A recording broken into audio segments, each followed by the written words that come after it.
Hi, everyone, and welcome to the DCRO Risk Governance Podcast, where we're focusing on risk governance issues, learning about the work of and receiving guidance from experienced board directors, senior executives, and thought leaders on issues that are important for those governing organizations. My guest today is Tom Brandt. Tom is the Chief Risk Officer for the Internal Revenue Service in the United States, where he leads the agency's enterprise risk and audit management programs. Prior to that, he was the Director of Planning and Research in the IRS Large Business and International Division, with responsibility for the division's workload selection and risk identification processes.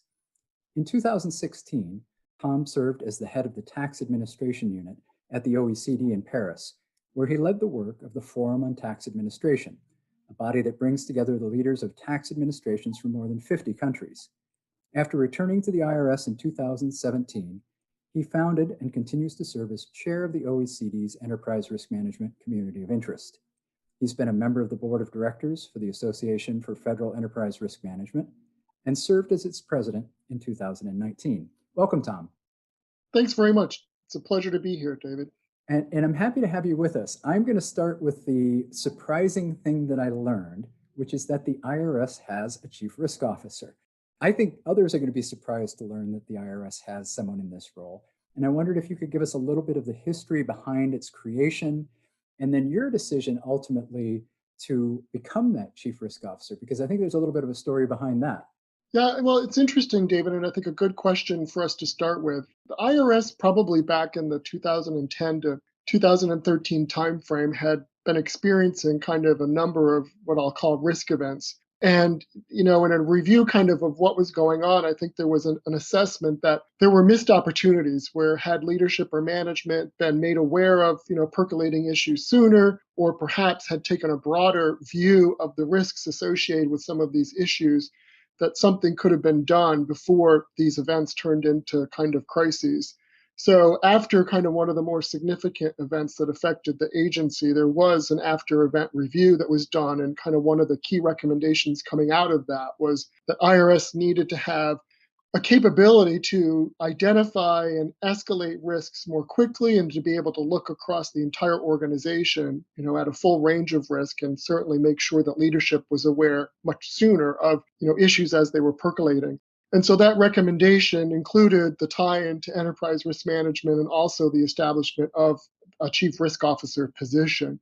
And so that was probably late 2013 that the first chief risk officer was appointed at the IRS. And he joined, actually, the first risk officer came to us from the Government Accountability Office, or GAO.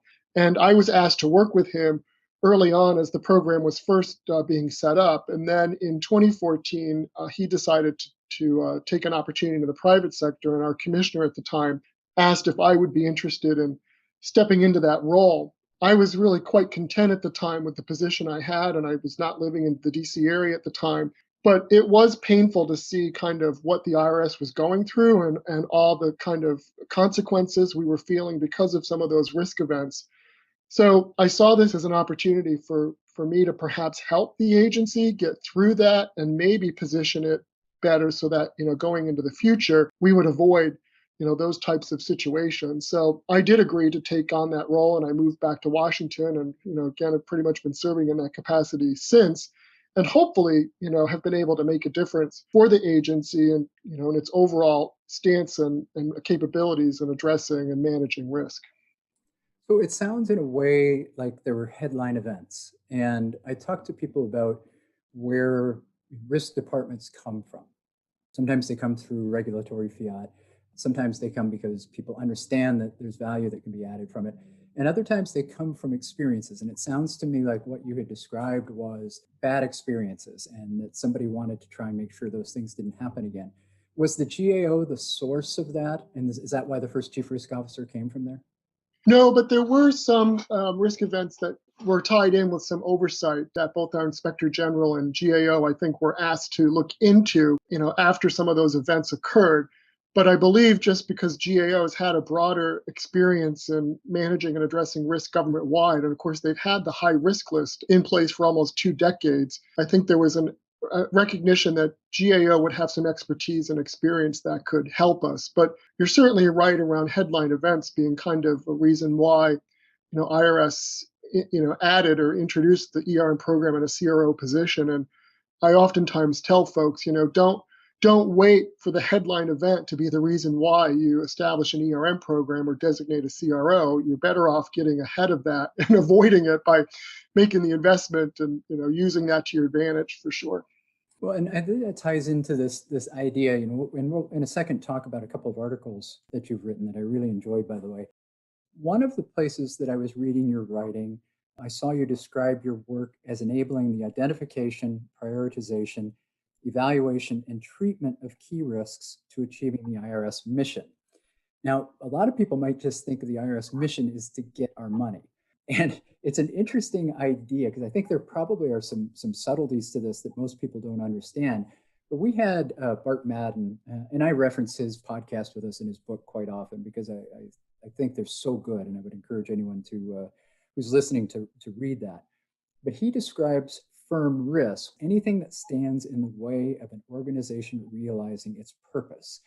So it's a lot like what you just described in terms of the work that you're doing. But again, there have to be some subtleties to that are different within a government agency like the IRS as opposed to a private entity. Would you mind talking about that a little bit? Sure, and I do think that Bart is right on point, and certainly his book as well, around kind of firm risk. And I think the way we look at that is trying to identify what are those things, those risk events that if they were to occur, they would really kind of impede or hinder the ability of our organization to deliver on its goals and its objectives. And looking at our mission, for example, which certainly our primary responsibility is to collect tax that funds the operations of the country, but part of that is helping taxpayers fulfill and meet those responsibilities and providing service to help taxpayers comply. So we look at sort of any of those types of risk events that could get in the way of our ability to accomplish those things as significant risk. And clearly operating in government today, it is an environment that in and of itself is creating and presenting risk. And I think one of the maybe more recent challenges we've had in that environment is that there's not always agreement about the policies that agencies are tasked with implementing. And certainly for IRS, we've been tasked with implementing a number of significant legislation and initiatives over the last several years. And some of those passed with very thin margins or really passed through one party.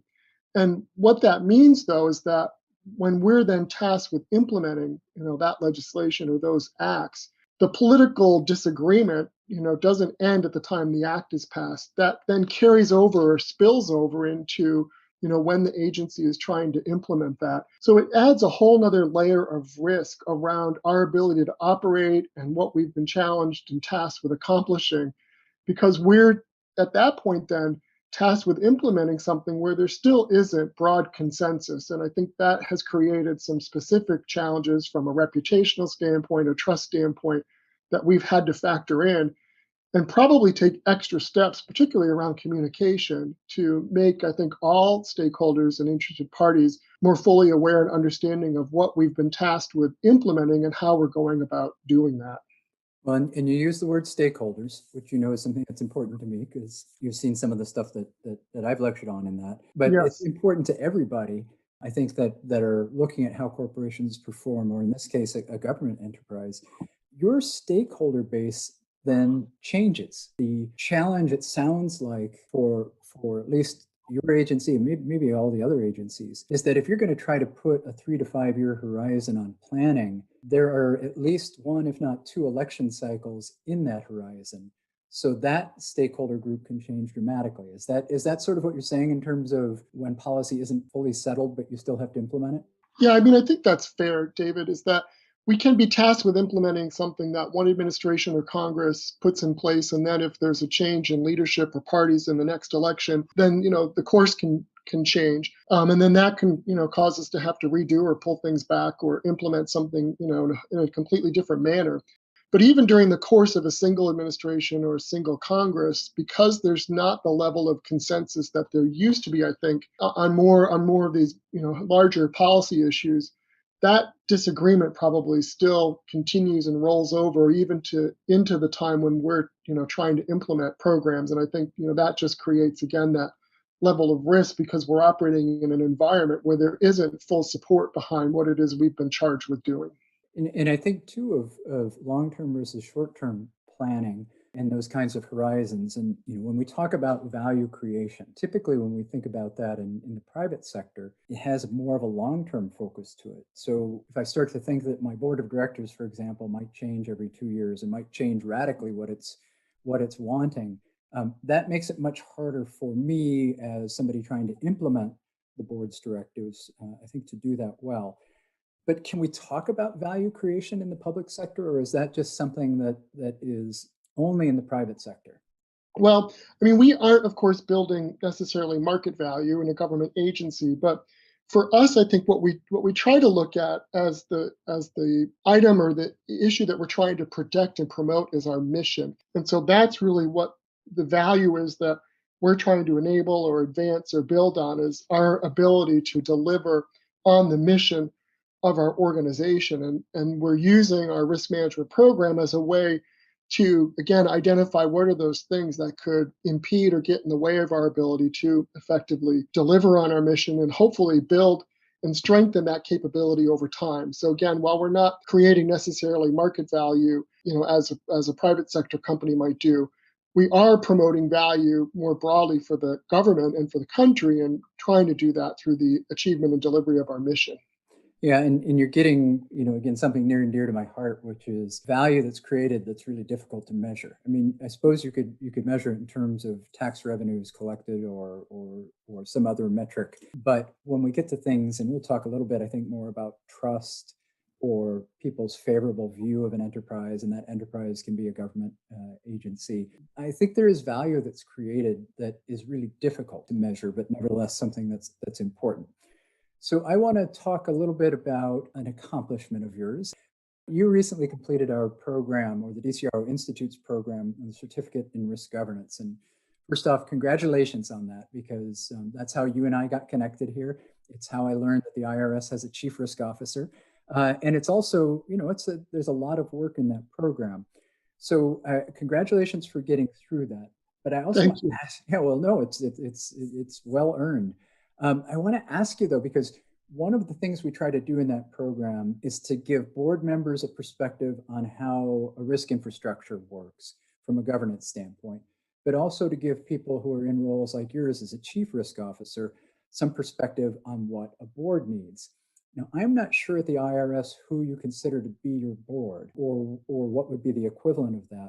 But after going through that program, how does your perspective on the governance of risk at whatever the board of the IRS is change, relative to the way in which you're managing risk in the office at the executive level? Is there a board or board equivalent, and what does it do for you in terms of thinking about their perspective as you do your work? Well, I do think there's a board, and that board is Congress, which means for us 535 members of the House and Senate, and at least 435 of those up for election every 2 years. And a lot of challenges in trying to, I think, respond to, understand, and anticipate kind of the direction and views of that board. And certainly when administrations change or the leadership of Congress changes, that can mark a pretty significant shift in the oversight board or the board's views of what our agency should be focusing on and its overall role in government. So I think they kind of do operate as our board, although it certainly is a very unique board. I do think where there's some commonality is that I think generally speaking, boards and executive teams share some of the same intended outcomes of a good risk management program, but certainly their responsibilities and roles, vis-a-vis that are certainly distinct. Now, an area where the board and I think the certificate program really helped in this too, in looking at kind of the roles of the board. And when you're looking, for example, at setting risk appetite, I think that's where a board can have an important role, is working with the leadership team and the executive team on helping to set acceptable levels of risk tolerance and risk appetite. And for us, I think the challenge maybe in government is that, and particularly for IRS, but for all agencies, I think we need to do a better job of working with our board, which is Congress, so that they understand the level of risks that we are taking on or accepting in the delivery of the programs and the services that they've charged us with. many times, oftentimes, our ability to deliver those programs is clearly tied to the level of funding and staffing levels that we've been authorized or the manner in which laws are written. And so, as an example, when we think back over the last year and a half and all of the pandemic relief legislation that was passed, there was a strong desire by Congress and the administration to get that relief out as quickly as possible and in the least burdensome way. And of course, it was urgent that we all attend to those requests as quickly as possible. But at the same time, then that means there might be some trade offs. If we're going to do something quickly, then that might mean that we're going to have to accept a higher level of errors, or perhaps that our ability to minimize as much fraud as possible might be challenged. And so there are going to be trade offs, but I do think that's an area where perhaps we could have done more to increase the level of awareness of our board, e.g. Congress, around kind of the risks that we were having to accept or that were being accepted in order to meet their expectations and under the timeframes in which they expected. But I think that's maybe a bit of an example of how discussions between, an agency or executive team and their board are so important and so critical. You hit on something that will sound familiar to a lot of people, particularly outside of financial services, although there's some element to this there. But that's the notion of quality control and an accepted error rate. And you talked about getting something done quickly, but then accepting more errors in a way that's getting to this idea of risk appetite. And I'm going to ask you about that in just a second. But this notion of how you do that work, and I think probably the ACA was something that you guys had to implement fairly quickly as well. Do you have a conversation internally then about this notion of higher error rates and who has to sign off on that? Or is there really no choice because Congress, your board, told you to do it?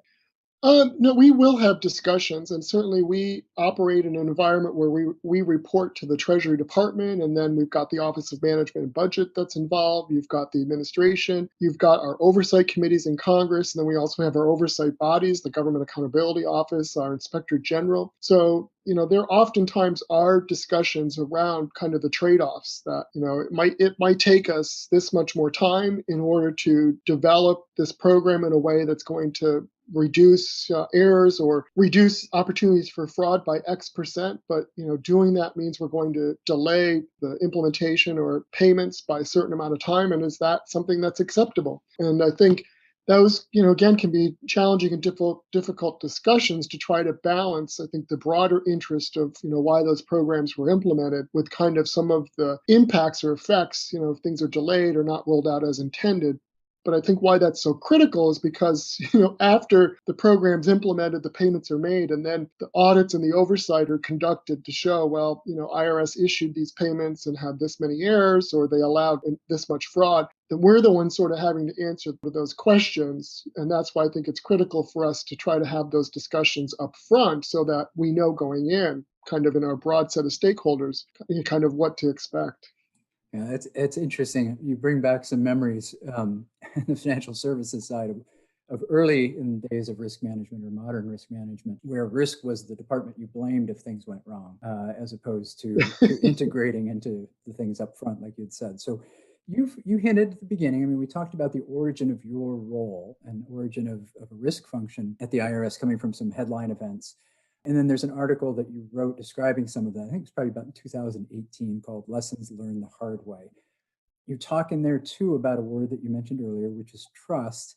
And then this other notion that we were just talking about, which is a risk appetite at the agency. And people probably, again, who are surprised that there's a chief risk officer there, maybe even more surprised to find that you can go to the IRS website and find a risk appetite statement. And that's not something I think, again, people are understanding that government agencies are doing this kind of work.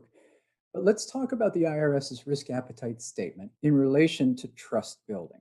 And as you craft this, and going back to some of the history of risk management and building new programs like this, what kind of pushback, if any, did you get in crafting that?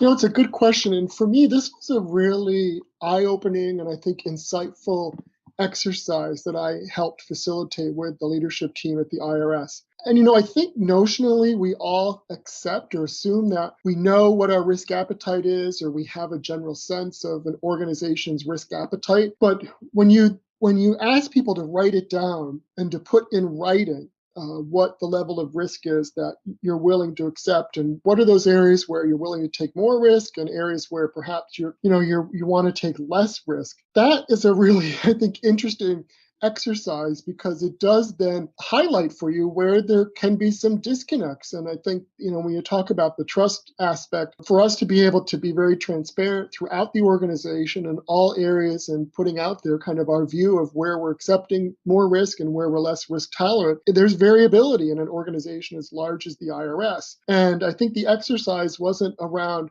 well, how could you accept risk in those areas, and how could you accept that much risk, or not take on more risk, but to have those discussions to understand, well, what was behind that, what was informing it, but then more importantly, to come together as a leadership team and have a discussion and make decisions around, well, what really is the level of risk appetite that we want to communicate for the agency overall? And what are those areas that we want to make sure that everyone in our organization is, more attuned to the need to be cautious when we're engaging in an activity or taking on a program that might introduce more risk? And what are those areas where we recognize that in order to innovate or change or grow, we may need to be willing to adopt and take on more risk. So the exercise itself, having those discussions, putting it in writing, and I think being, again, much more clear on kind of where parts of the organization were and where then we ended up as a leadership team, that was a really important, I think, component of our ERM program at the IRS. And we went back and forth on a few different iterations of that risk appetite statement before it was finalized. And I think at the end of that whole process, it was, seen as a really valuable use of time and a valuable engagement with our leadership team. And we've actually just updated our risk appetite statement, reflecting on kind of what's transpired during the pandemic, and a review of areas where IRS has had to shift its risk appetite statement a bit in response to kind of some of the new challenges that the pandemic has presented and created for us. And I think it's either in that article or another one, you had talked about how within the IRS, almost every group has a risk register or has some log of the things that they're facing. When you go through this exercise, whether it's the risk appetite creation or having people creating a risk register of things that they need to be paying attention to that are important for the mission of the organization, have you had a lot of people tell you things like, I hadn't really thought about it that way, or that's really helpful to put it in that framework? And then if so, how has that impacted, say, the development of the IRS strategic plan? Yeah, that's a good question too, David. And I think that's one of the other kind of lessons learned that came out of some of those assessments that, were done back in the early 2010s, evaluating kind of what happened with some of those events. Or IRS and organizations, always are paying attention to risk and managing risk and addressing risk. But I think what we found is we were very focused on certain types of risk, on operational risk or program risk, compliance risk, but maybe less attuned to, more maybe strategic level risks or reputational risks, or understanding other impacted stakeholders on certain decisions that involve some level of risk. And so I think the added benefit that ERM has provided, and this broader view of a wider set of risks, is it has opened up the eyes of our organization and management and leadership to a more complete set of risks and a better knowledge and awareness of how potential events could impact the agency and the organization overall. And so that certainly does play into setting our strategies, and certainly in how those are executed and I think implemented. And so I do think that that's been a benefit of ERM for the IRS. Well, in the article, the more recent article, I still think it was a couple of years ago, that I had mentioned before, I think it was called Getting Ahead of Risks Before They Become Government Failures. And that to me seemed like, at least where it was published, that was intended for other agencies, in terms of the message about implementing ERM. And I wondered, have you seen more uptake of this in other agencies? Well, interestingly, I wrote that article as a result of my involvement in the Association for Federal Enterprise Risk Management, and through that organization having a broader exposure to what's happening, across government. And I think we were seeing that there were still a number of agencies where they were having challenges in getting executive and leadership buy-in and support for ERM, and in particular, moving beyond just kind of the minimum requirements that were set out for the federal government, because the Office of Management and Budget in 2016 did set out some expectations for agencies to adopt and implement ERM, which was good, but that set kind of some minimum requirements. And I think what we were seeing is a number of organizations were, doing that, just the minimum requirements, and not really implementing and embracing ERM for what it was intended, which was to improve decision making and to enhance the ability of those organizations to identify and get ahead of risk before they impacted mission. And so what I was trying to articulate in that article was, again, the opportunity that ERM could present for agency leaders, both career and political leaders, as they're stepping into new roles, to use ERM as a way to avoid surprises and to actually increase the likelihood not only of agency success, but also of personal success for these leaders, and in cases for political appointees, that if they have a better sense of kind of what could go wrong in the agency, then it gives them an opportunity to do something about it before it manifests and turns into a crisis. And I think one of the points I made in that article is, all too often in government, when something goes wrong, there's a rush to find somebody accountable, to point fingers, and oftentimes what happens is leaders of agencies and organizations that have a risk event, before there's even a review of the facts, those folks are asked to resign or step down or leave their positions. And so the point I was making was, the time to implement ERM is before those risk events occur, because if you wait until something happens, you're not going to be the one that's then asked to implement ERM. You're going to be asked to step aside, and it'll be left up to whoever comes in behind you to hopefully by then see the wisdom of having an effective risk management program in place within the organization. Yeah, and John Howard's lecture in the certificate program on environmental risk makes exactly that case. Map it out before. Something's going to happen someday. Map it out before, so you have a sense of what you're supposed to do. We've got about a minute left, and so I want to give you a chance, because some of our listeners are going to be early in the stage of implementing either risk governance at the board level through a risk committee or a risk department. What are some of the lessons learned, or what quick advice, practical advice would you give them in terms of expectations or best steps to take at the early stages of developing a program like you did? I think that maybe the best piece of advice that I could offer is that it really is important when you're setting up an ERM program or a risk program is to be flexible.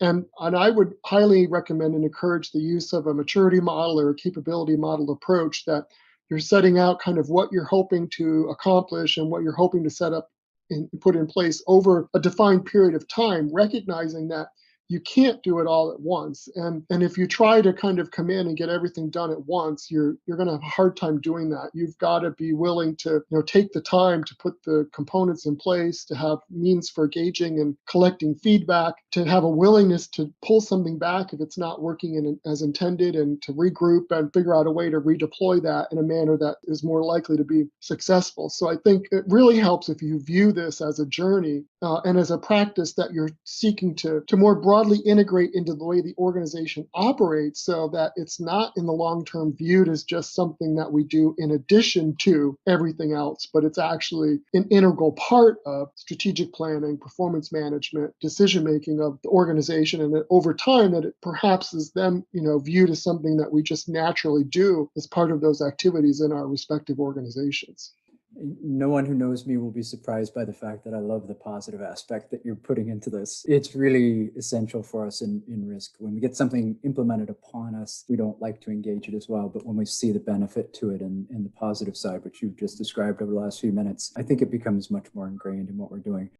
Thank you, Tom. This is great. I'm really encouraged to hear that this is happening in your agency and other agencies. I'm also very encouraged by the international aspect of your work. We can only get things better. Government is our representative, and it's us. It's one of these things that doesn't exist outside of us. It is us. And so the better it runs, the better it is for all of us. So thank you for the work that you're doing there. But thanks also for sharing this with everybody. It's really nice, again, to learn about this. And I appreciate all your time today. Well, thank you. And I again appreciate the opportunity to chat with you, David. It's been, I think, really insightful for me too. And I appreciate the chance to just kind of share a little bit about what we're trying to accomplish as well at the IRS, really on behalf of the American people. So thanks for the opportunity to chat today.